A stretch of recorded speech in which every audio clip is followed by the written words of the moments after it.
तो स्वागत है आप सभी के मेरे चैनल स्टडी विद ओम में। आज मैं आप सभी के लिए लेकर आया हूं हिंदी व्याकरण के 30 प्लस बहुत ही महत्वपूर्ण प्रश्न जो प्रीवियस एग्जामों में पूछे जाने वाले प्रश्न हैं। तो आप वीडियो को लास्ट तक जरूर देखिएगा और हमारे चैनल पर नए हैं तो वीडियो को लाइक और चैनल को सब्सक्राइब जरूर करिएगा। तो चलिए शुरू करते हैं। हमारा पहला सवाल है, प्रश्न है हमारा दोस्तों गद्यांश का प्रश्न है। देखिएगा प्रश्न है, प्रश्न 1 से 3 गद्यांश प्रश्न। निम्नलिखित गद्यांश को ध्यान से पढ़िए तथा पूछे गए प्रश्नों के उत्तर इस गद्यांश के आधार पर ही दीजिए। प्रकृति हमारे जीवन का आधार है। वृक्ष हमें शुद्ध वायु, छाया और फूल प्रदान करते हैं। नदियाँ और झीलें हमें पानी देती हैं। पहाड़ मौसम को नियंत्रित करते हैं, परंतु आज मानव अपनी स्वार्थी प्रवृत्ति के कारण प्रकृति को नुकसान पहुंचा रहा है। वनों की अंधाधुंध कटाई, कारखानों का धुआं और प्लास्टिक का उपयोग पर्यावरण को प्रदूषित कर रहा है, जिसके परिणाम स्वरूप जलवायु परिवर्तन, बाढ़ और सूखे जैसे समस्याएं उत्पन्न हो रही हैं। हमें पर्यावरण की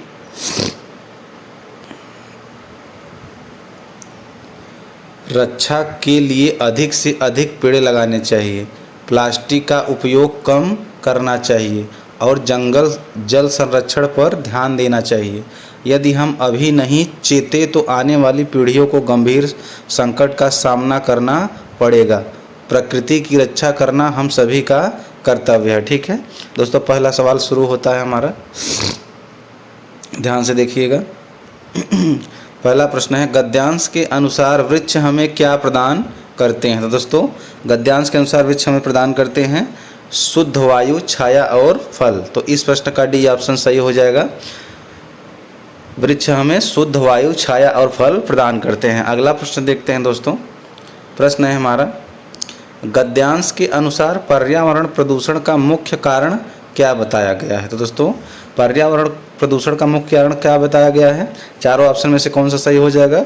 सी ऑप्शन, वनों की कटाई, कारखानों का धुआं और प्लास्टिक का उपयोग, ये पर्यावरण के मुख्य कारण बताए गए हैं। ठीक है, अगला प्रश्न देखते हैं दोस्तों। प्रश्न है हमारा, गद्यांश में पर्यावरण रक्षा है तो क्या उपाय सुझाए गए हैं? तो दोस्तों गद्यांश में पर्यावरण रक्षा है तो क्या सुझाव बताए गए हैं? चारों में ऑप्शन में से कौन सा सही हो जाएगा? सी ऑप्शन, अधिक पेड़ लगाना, प्लास्टिक का कम उपयोग और जल संरक्षण, यही पर्यावरण रक्षा हेतु उपाय सुझाए गए हैं। ठीक है, अगला प्रश्न है हमारा दोस्तों, बहुत ही इंपॉर्टेंट प्रश्न है दोस्तों, वीडियो को लास्ट तक जरूर देखिएगा। प्रश्न है, बद उपसर्ग निम्नलिखित में से कौन से शब्द से प्रयुक्त है? तो दोस्तों बद उपसर्ग निम्नलिखित में से कौन से शब्द में प्रयुक्त है? तो दोस्तों इस प्रश्न का सही उत्तर हो जाएगा बदमाश। बदमाश में बद उपसर्ग प्रयुक्त है। ठीक है, तो इस प्रश्न का सी ऑप्शन सही हो जाएगा। अगला प्रश्न देखते हैं दोस्तों। प्रश्न है हमारा, जिस क्रिया का फल कर्ता को छोड़कर कर्म पर पड़े उसे क्या कहते हैं? तो दोस्तों उसे क्या कहते हैं? सकर्मक क्रिया। तो इस प्रश्न का सी ऑप्शन सही हो जाएगा। अगला प्रश्न देखते हैं दोस्तों। प्रश्न है हमारा, मोहन बिल्कुल थक गया है, इस वाक्य में कौन सा अव्यय है? तो दोस्तों मोहन बिल्कुल थक गया है, इस वाक्य में कौन सा अव्यय है? तो वह हो जाएगा दोस्तों क्रिया विशेषण अव्यय। कौन सा अव्यय है दोस्तों? क्रिया विशेषण अव्यय है। तो इस प्रश्न का सी ऑप्शन सही हो जाएगा। अगला प्रश्न है हमारा, भाला शब्द का वचन बदलिए। दोस्तों भाला शब्द का वचन बदलने पर क्या होगा? चारों ऑप्शन में से देख के बताइए। तो भाला शब्द का वचन होगा भाले। क्या होगा दोस्तों? भाले होगा भाला शब्द का। ठीक है, तो इस प्रश्न का सी ऑप्शन सही हो जाएगा। अगला प्रश्न है हमारा दोस्तों, रामू जो बड़ा अच्छा खिलाड़ी है, कल उसकी टांग टूट गई, वाक्य में उचित विराम चिन्ह होगा। तो दोस्तों रामू जो बड़ा अच्छा खिलाड़ी है, कल उसकी टांग टूट गई, तो इसमें कौन सा विराम चिन्ह होगा? तो इसमें होगा दोस्तों अल्प विराम। अल्प विराम यानी कामा यहाँ लगेगा, है के बाद यहाँ कामा लगेगा। ठीक है, अगला प्रश्न देखते हैं दोस्तों। प्रश्न है हमारा, निम्नलिखित मुहावरे में से कौन सा युग्म गलत है? तो दोस्तों इनमें से कौन सा युग्म गलत है? आइए चारों ऑप्शन को पढ़ लेते हैं। कलाई खुलना यानी रहस्य खुलना, या इसको कह सकते हैं कलई खुलना यानी रहस्य खुलना। बी ऑप्शन है कंधे से कंधा मिलाना, चोट लगना। सी ऑप्शन है कागज काले करना, अनावश्यक लिखना। डी ऑप्शन है कमर कसना यानी तैयार होना। तो दोस्तों इनमें से कौन सा युग्म गलत है? तो वह हो जाएगा दोस्तों कंधे से कंधा छीलना यानी चोट लगना, यह गलत है। ठीक है, तो इस प्रश्न का बी ऑप्शन सही हो जाएगा। अगला प्रश्न देखते हैं दोस्तों, बहुत ही इंपॉर्टेंट प्रश्न है, वीडियो को लास्ट तक जरूर देखिएगा। प्रश्न है हमारा, कोई तो साथ चलो, इस वाक्य में कौन सा सर्वनाम है?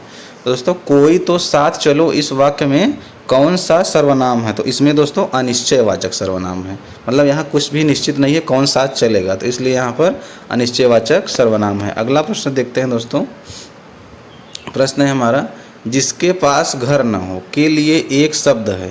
दोस्तों जिसके पास घर नहीं है उसके लिए एक शब्द क्या हो जाएगा? तो वह होगा दोस्तों अनिकेत, यानी कि अनिकेत हो जा उसका सही उत्तर। ठीक है, अगला प्रश्न देखते हैं दोस्तों, प्रश्न है हमारा, निम्नलिखित में से संसद से सड़क तक किसके द्वारा लिखी गई है? दोस्तों काव्य रचना है संसद से सड़क तक, वह किसके द्वारा लिखी गई है? तो वह लिखी गई है दोस्तों सुदामा पांडे धूमिल के द्वारा। किसके द्वारा दोस्तों? बी ऑप्शन सही हो जाएगा, सुदामा पांडे धूमिल के द्वारा संसद से सड़क तक काव्य रचना लिखी गई है। अगला प्रश्न है हमारा दोस्तों, बहुत इंपॉर्टेंट प्रश्न है, आगे कुआं पीछे खाई मुहावरे का अर्थ है। तो आगे कुआं पीछे खाई मुहावरे का क्या अर्थ हो जाएगा दोस्तों?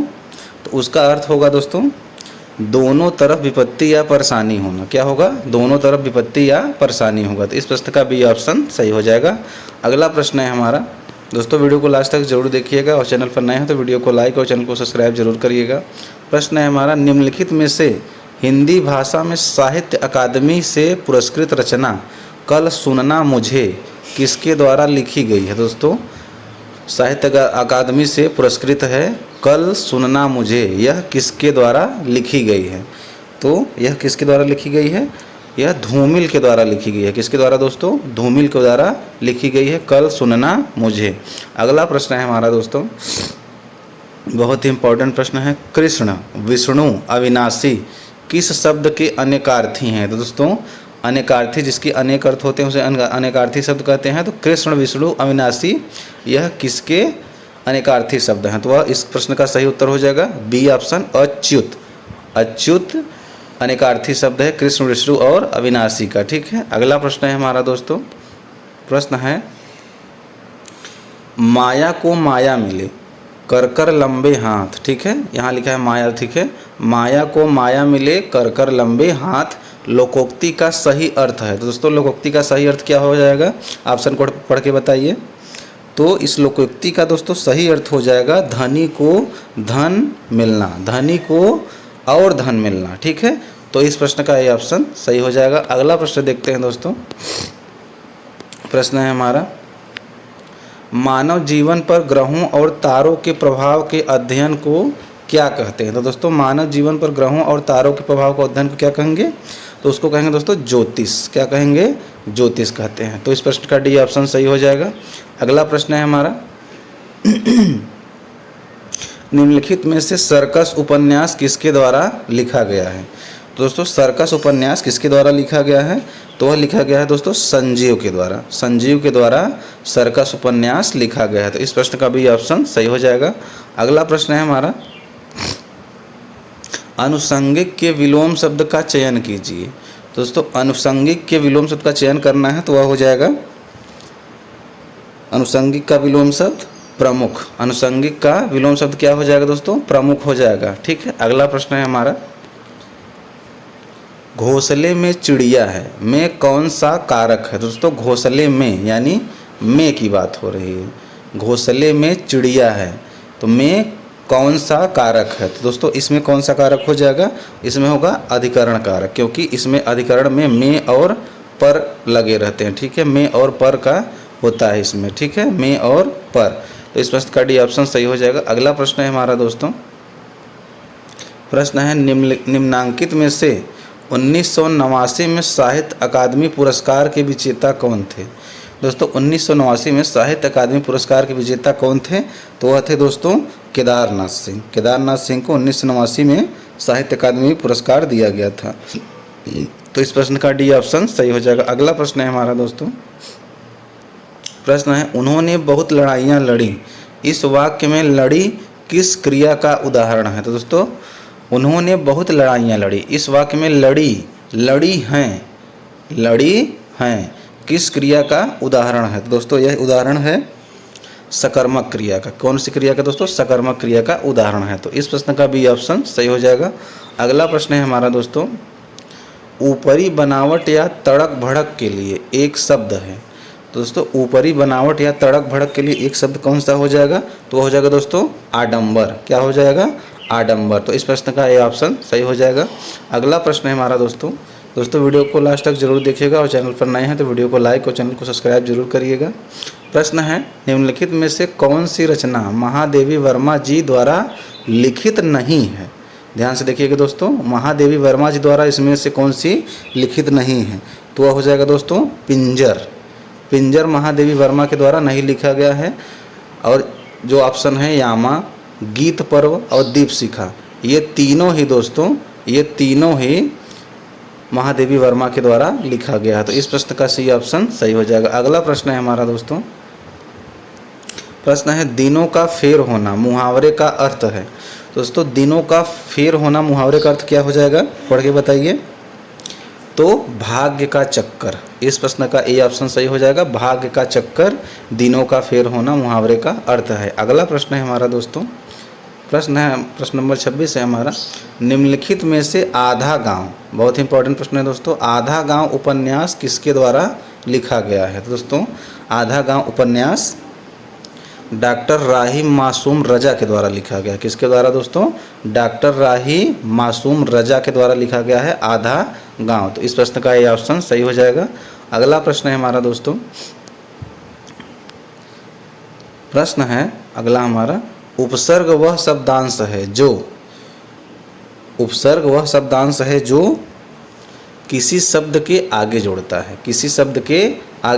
है। ठीक है, उपसर्ग कहाँ जोड़ता है? किसी शब्द के आगे। तो इस प्रश्न का ये ऑप्शन सही हो जाएगा। अगला प्रश्न है हमारा दोस्तों, प्रश्न नंबर 28 है हमारा, वर्ष 2005 में कुंवर नारायण जी को किस भाषा के लिए ज्ञानपीठ पुरस्कार मिला था? दोस्तों वर्ष 2005 में कुंवर नारायण जी को किस भाषा के लिए ज्ञानपीठ पुरस्कार मिला था? तो वह मिला था दोस्तों हिंदी के लिए कुंवर नारायण जी को ज्ञानपीठ पुरस्कार मिला था। ठीक है, तो इस प्रश्न का डी ऑप्शन सही हो जाएगा। अगला प्रश्न है हमारा, बहुत इंपॉर्टेंट प्रश्न है, रात को आकाश में तारे चमकते हैं, इस वाक्य में रेखांकित शब्द आकाश में का कारक है। दोस्तों आकाश में कौन सा कारक लगा है? तो इसमें कौन सा कारक हो जाएगा दोस्तों? तो इसमें हो जाएगा कारक अधिकरण कारक। कौन सा कारक? अधिकरण कारक होगा इसमें। और अधिकरण कारक का प्रतीक चिन्ह होता है में और पर। जहाँ में और पर लगे होते हैं वहाँ पे अधिकरण कारक होता है। तो इस प्रश्न का डी ऑप्शन सही हो जाएगा। अगला प्रश्न है हमारा, जिसका भाग्य अच्छा ना हो के लिए एक शब्द है। दोस्तों जिसका भाग्य अच्छा ना हो उसके लिए एक शब्द क्या हो जाएगा? पढ़ के बताइए। तो उसका हो जाएगा दोस्तों अभागा। क्या हो जाएगा? अभागा। जिसका भाग्य अच्छा ना हो उसके लिए अभागा शब्द हो जाएगा। तो इस प्रश्न का डी ऑप्शन सही हो जाएगा। अगला प्रश्न है हमारा दोस्तों, प्रश्न है गुलाम शब्द का विलोम शब्द चुनिए। तो दोस्तों गुलाम शब्द का विलोम शब्द इनमें से कौन सा हो जाएगा?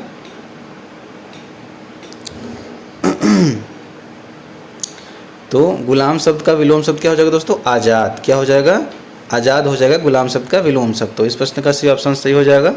अगला प्रश्न है हमारा, बहुत ही इंपॉर्टेंट प्रश्न है, निम्नलिखित में से कौन सा अव्ययी भाव समास का उदाहरण है? दोस्तों अव्ययी भाव समास का उदाहरण इनमें से कौन सा हो जाएगा? तो वह हो जाएगा दोस्तों धीरे धीरे। क्या हो जाएगा दोस्तों? धीरे धीरे अव्ययी भाव समास का उदाहरण है। ठीक है, तो इस प्रश्न का डी ऑप्शन सही हो जाएगा। अगला प्रश्न है हमारा, निम्नलिखित में से कौन सा शब्द विशेषण है? तो दोस्तों निम्नलिखित में से कौन सा शब्द विशेषण है?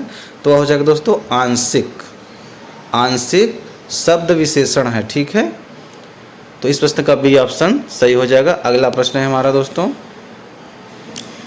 क्या तुम सचमुच उत्तीर्ण हो गए हो, यह कौन सा वाक्य है? तो दोस्तों यह कौन सा वाक्य हो जाएगा? पढ़ के बताइए। तो यह हो जाएगा दोस्तों प्रश्नवाचक। कौन सा हो जाएगा? प्रश्नवाचक वाक्य हो जाएगा, क्या तुम सचमुच उत्तीर्ण हो गए हो। तो इस प्रश्न का सी ऑप्शन सही हो जाएगा। अगला प्रश्न है हमारा दोस्तों,